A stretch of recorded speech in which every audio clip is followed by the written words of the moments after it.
Your cash didn't lose a single cent. It still lost about $20,000, and it never showed up on a single statement. If you've got 6 figures sitting safe in the bank, this already happened to you. Not in a crash, not in a headline. Quietly in the background, while the number on the screen never moved. And here is the part almost nobody flags.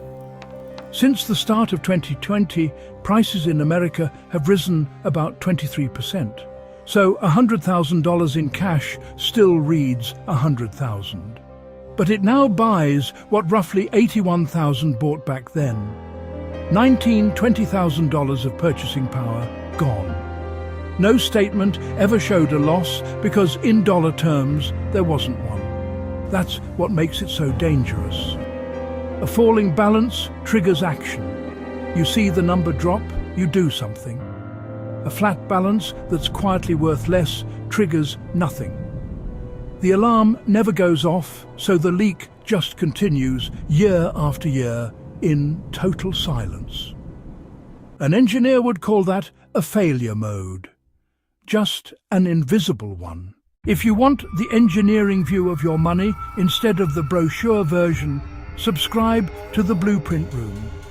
One briefing a week, taking the whole plan apart and rebuilding it properly.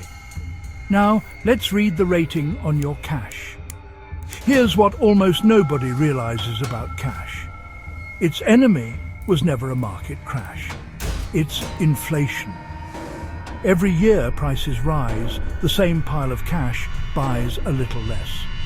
So when you hold a large amount of cash and tell yourself you're playing it safe, what you've actually done is placed a bet. A bet that prices stay flat. When inflation is near zero, you win that bet quietly and never notice. When inflation runs hot, you lose it just as quietly. And in 2021 and 2022, it ran hot. Inflation at levels not seen in 40 years. That was the load arriving. Bonds, we covered last week, dropped visibly that year, a number you could watch fall. Cash did something sneakier. It held its number perfectly and lost its value anyway. Same damage. No alarm. And it has not stopped. Inflation today still runs near 3%, while the average savings account pays under 1%, and the biggest banks pay as little as 1/100th of 1%. Your cash is losing ground in real terms this month. So, a flag for anyone holding a large cash position for retirement. The fix is not to abandon cash. It's to stop letting the part you don't need soon sit there with no rating at all. And retirees feel this hardest because the instinct near retirement is to pile into cash for safety. The closer you get, the bigger that idle pile tends to grow, which means the bigger the silent leak grows with it. Right at the moment, you can least afford to be losing ground. Playing it safe, done this way, quietly becomes one of the riskiest things in the whole plan. So don't dump your cash, engineer it. The move is simple, and it starts by giving your cash 2 separate jobs. The money you genuinely need in the next year or two, your buffer, stays liquid, accessible, in cash. That part is supposed to be cash. Its job is safety and access, not growth. The mistake is letting everything beyond that buffer pile up right next to it, earning nothing, while inflation grinds it down. For the rest, you give it a real rating, a return measured above inflation, not just a number that sits still. Inflation-linked savings bonds, called I-bonds, are built for exactly this. Recently, they've paid over 4%, with a piece guaranteed to track inflation directly.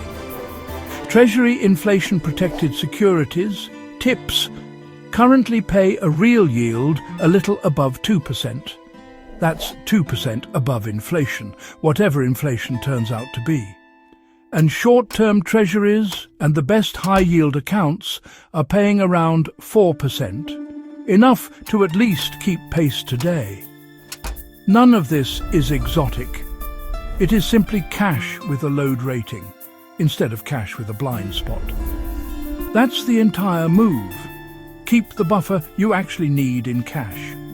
Give the surplus a floor that rises with prices instead of dissolving under them. And notice what you did not do. You didn't take on risk. You removed a risk you didn't know you were carrying. This is the lesson hiding in plain sight. Safe is not the asset whose number can't fall.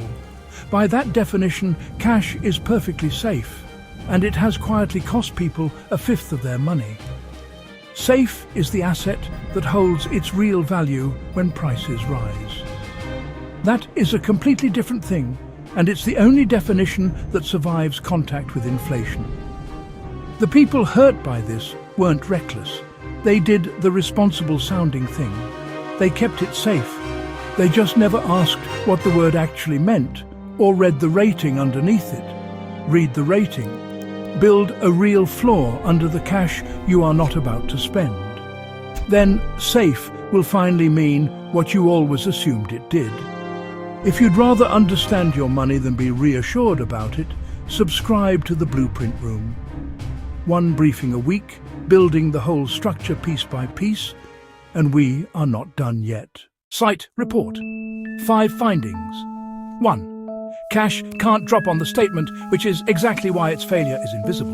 No alarm ever sounds. 2. The enemy of cash is inflation, not a crash. Holding a big pile is a quiet bet that prices stay flat. 3. Since 2020, prices rose about a quarter. 100,000 in cash kept its number and lost roughly 20,000 in real value. 4. It is still happening. Inflation near 3%, typical savings paying close to nothing. Cash is losing in real terms right now. 5. The fix. Keep a size cash buffer and give the surplus a real return floor. I-bonds, tips, short treasuries, so it rises with prices instead of dissolving. Read the rating. Class dismissed.